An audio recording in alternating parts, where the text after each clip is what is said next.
దేవుని ఘనమైన నామమునకు స్తోత్రములు. ఈ వాగ్దానం వింటున్న మీకందరికీ మన ప్రభువును ప్రియ రక్షకుడైన యేసుక్రీస్తు నామములో శుభములు, మా హృదయపూర్వకమైన వందనములు తెలియచేస్తున్నాం. ఈరోజు దేవుని వాగ్దానం యెషయా గ్రంథం 58వ అధ్యాయము 10వ వచనం. అంధకారము నీకు మధ్యాహ్నము వలె ఉండును. ఈ మంచి వాగ్దానం మన మంచి దేవుడు మనందరి వెనుకడిలో నెరవేర్చునుగాక. ఆమేన్. ప్రియ దైవ జనాంగమా, ఈ వాగ్దానం మన పట్ల నెరవేరాలంటే మనం ఏం చేయాలి? ఆ పైన 9వ వచనం కానుండి మనం చూస్తాం. ఇతరులను బాధించటం మానేయాలి. మనం ఎవరిని బాధ పెట్టకూడదు. అయితే సంతోషపడదాం, లేకపోతే కాము ఊరుకుందాం. కానీ మనం ఎవరిని బాధ పెట్టద్దు. వాళ్ళు మంచోళ్ళ చెడ్డోళ్ళు మనకు అనవసరం. మనం ఎవరిని బాధ పెట్టద్దు, అందరినీ సంతోషపెడదాం. అది మనం మెయింటైన్ చేద్దాం. ఇతరులను బాధ పెట్టడం మానేసేద్దాం. మన మాటల వల్ల కానీ, మన క్రియల వల్ల కానీ, మన చేష్టల వల్ల కానీ మనం ఎవరిని బాధ పెట్టద్దు. అది మనం తీసుకోవాల్సిన మొదటి జాగ్రత్త. ఇక రెండవ జాగ్రత్త, వేలు పెట్టి చూపి తిరస్కరించడం మానేయాలి. మనం ఎవరిని తిరస్కరించకూడదు, వేలు పెట్టి ఎవరిని చూపించకూడదు. అనేకసార్లు వేలు పెట్టి చూపిస్తూ ఇలా చేయొచ్చా, చిచి మీరంటే నాకు ఇష్టం లేదు అని చెప్పడం, లేకపోతే వాళ్ళ దగ్గర వీళ్ళ దగ్గర కూర్చొని వాళ్ళు ఎలాంటి వాళ్ళు, వాళ్ళంటే నాకు ఇష్టం లేదు అని వాళ్ళని వేలు పెట్టి చూపిస్తూ ఇతరులను వేలు పెట్టి మనం చూపించకూడదు. ఇప్పుడు పెద్దలు అంటూ ఉంటారు చూడండి, అరే నువ్వు ఒక్క వేలు పెట్టి చూపిస్తే 3 ఏళ్ళు నీ వైపే చూపిస్తున్నాయి అని. నిజమే, మనలో 3 తప్పులు పెట్టుకొని ఇతరుల్లో ఒక్క తప్పును ఎంచుతూ ఉంటాం. ఒక సామెత కూడా ఉంది కదా, తప్పులు ఎన్నువాడు తమ తప్పులు ఎరుగడని. ఇతరుల తప్పులే ఎంచేవాడికి తన తప్పులేంటో తెలియదు.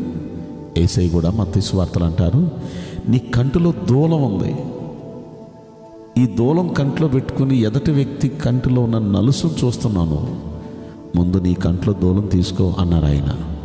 కనుక ముందు మనలో ఏం లోపాలు ఉన్నాయో, ఇంకా మనలో ఏం సరి చేసుకోవాల్సి ఉన్నాయో అవి సరి చేసుకుంటూ మనం ఉండాలి. కానీ ఎదుటి వ్యక్తిని మనం అన్వేషిస్తూ వాళ్ళలో పలానా లోపం ఉంది, వీళ్ళలో పలానా లోపం అని వేలు పెట్టి ఎవరిని మనం చూపించకూడదు, తిరస్కరించకూడదు. ఎవరిని మనం తిరస్కరించకూడదు. మనం జనాన్ని తిరస్కరిస్తే దేవుడు మనల్ని తిరస్కరించాడు అనుకోండి, ఏంటి మన పరిస్థితి? కనుక మనం ఎవరిని తిరస్కరించొద్దు, జాగ్రత్త తీసుకుందాం. మూడవది, చెడ్డదాన్ని బట్టి మాట్లాడటం మానేయాలి.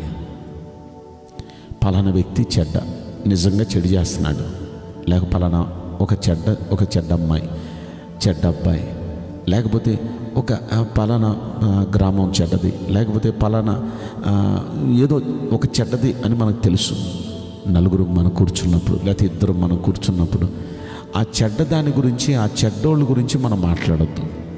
ఎందుకంటే ఆ మాటల వల్ల దోషమే మనకది కీడే. కనుక మనం ఏ చెడ్డదాని గురించి మాట్లాడొద్దు, మంచి దాని గురించి మాట్లాడదాం. మంచి యేసయ్య గురించి మాట్లాడుకుందాం. మంచి భక్తులు ఉన్నారు, ఆ భక్తుల గురించి మాట్లాడుకుందాం. మంచి వాక్యాన్ని గురించి మాట్లాడుకుందాం. అంతేగాని చెడు అనే దాని గురించి మనం కూర్చొని మాట్లాడుకోవద్దు. మాట్లాడుకోవటమే కాదు, మేము మాట్లాడట్లేదండి, వాళ్ళు మాట్లాడుతుంటే మేము కూర్చొని వింటున్నామండి, అది కూడా దోషమే. చాలాసార్లు చెడుకు ఆకర్షణ ఉంది. చెడు చెప్పుకుంటూ మాట్లాడుతూ ఉంటే కులికి నవ్వుతూ ఉంటాం వాళ్ళ మధ్య కూర్చొని, అది కూడా తప్పే. చెడు మాట్లాడుకునే వాళ్ళ మధ్య కూర్చోవద్దు. అదే మనం కీర్తనల గ్రంథంలో మొదటి కీర్తనలో మనం చూస్తాం కదా, దుష్టుల ఆలోచన చెప్పులను నడవక, పాపుల మార్గాన్ని నడవక, అపహాసకులు కూర్చుండే చోటున కూర్చోక. అక్కడ కూర్చోవద్దు.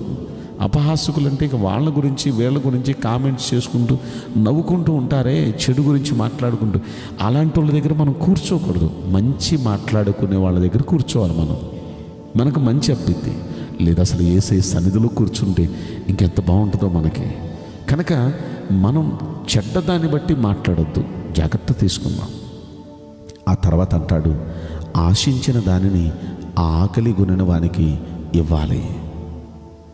మనం దగ్గర ఎవరైనా మనం తింటున్నాం, ఎదటి వ్యక్తి కూర్చొని పస్తున్నాడు, ఆకలితో ఉన్న వ్యక్తి ముందు మనం కూర్చొని మనం తృప్తిగా 4-5 రకాల కూరలు వేసుకొని మనం తింటూ ఆ ఆకలి కొనిన వాడిని చూస్తూ ఆ వ్యక్తికి ఏ విధంగా చేయలేకపోతే అది మనకు పాపమైంది.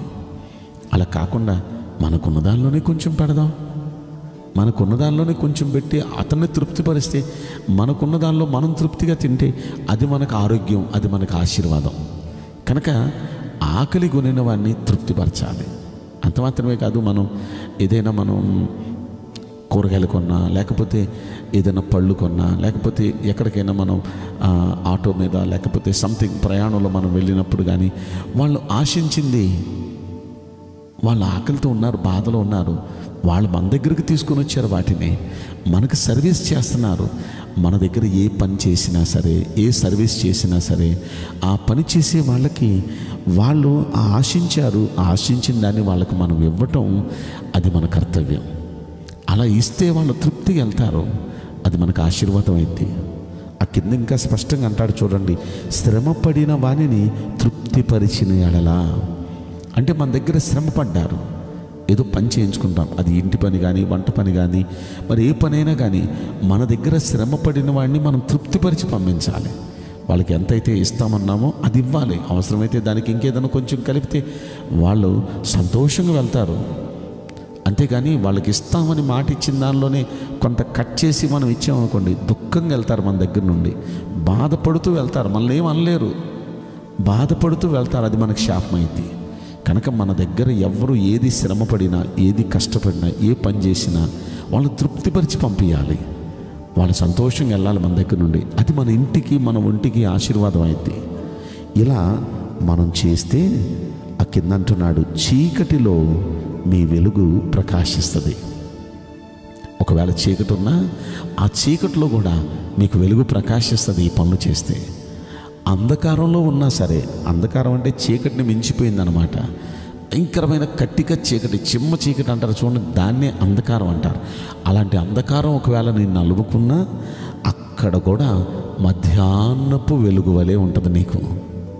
అక్షరాల బైబిల్ గ్రంథంలో భక్తులు వాళ్ళ జీవితాలు ఎలాగ అయినాయి కదా. యోసేపు అనే భక్తుడు అంధకారం అలుముకుంది, కానీ మధ్యాహ్నపు వెలుగులాగా తన జీవితాన్ని దేవుడు ఆశీర్వదించాడు.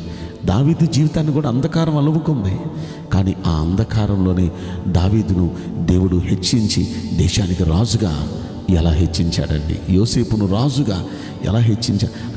కనని కార్యాలు అంటారు చూడండి, ఊహించని కార్యాలు దేవుడు అలా చేస్తాడు.